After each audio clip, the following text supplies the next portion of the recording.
शिव किसे कहते हैं? शिव उसे कहते हैं जो टेढ़े मन को सीधा कर दे।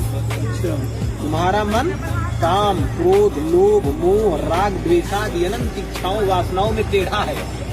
क्या है? विकृत है, टेढ़ा है, बिखरा हुआ है।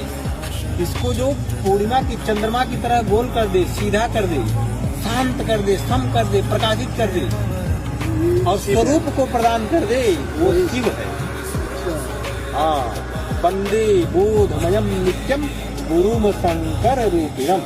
गुरु ही शंकर के स्वरूप होते हैं। ऐसे गुरु महाराज जो स्वयं स्वरूप को प्राप्त हो चुके हैं, स्वयं अपना स्वरूप प्राप्त कर चुके हैं, दूसरे को भी स्वरूप प्राप्त करा देने की जिनके भीतर क्षमता है, वो शिव है।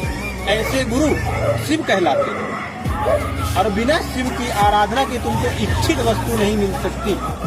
बिना शिव की आराधना, बिना शिव की आराधना के मतलब समझ में आ रहा है? अच्छा, कलयुग में बोलते हैं कि बस पहले हम जो कह रहे हैं उतना समझ। हाँ, वो मैं समझ चुका हूँ। क्या समझे? मतलब बिना शिव की आराधना के अभी तो शिव ही नहीं समझ पाए। नहीं, शिव समझ चुका। तो क्या बताओ?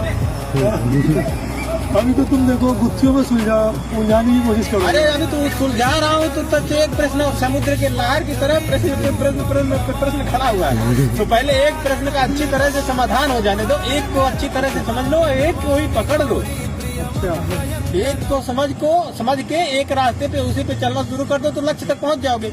अब ये किधर जाती है, फिर ये रास्ता किधर जाएगी, तुमको इससे मतलब नहीं है। तुम्हारे लक्ष्य की तरफ कौन जा रही है, उसको पकड़ लो, उस पे चलना शुरू कर दो, लक्ष्य तक पहुंच जाओगे। नहीं, मैं बस इतना कहना चाह रहा हूँ कि आपने कहा कि बिना शिव की आराधना के, बिना शिव के मतलब वो इच्छाएं वो नहीं होंगी, जो भी पूरी नहीं होंगी, है ना।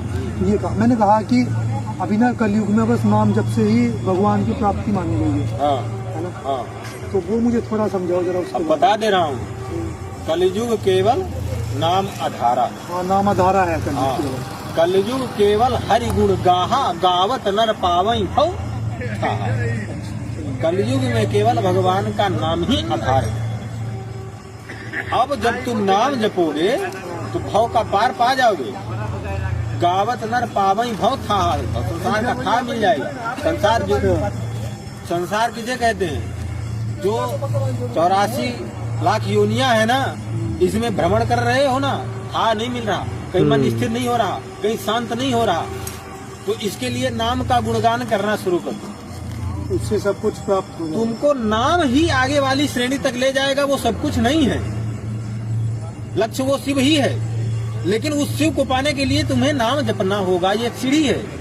पहली सीढ़ी में कदम रखोगे तभी दूसरी में चढ़ सकते हो, दूसरी में कदम रखोगे फिर उसको छोड़ के तभी तीसरी में जा सकते हो।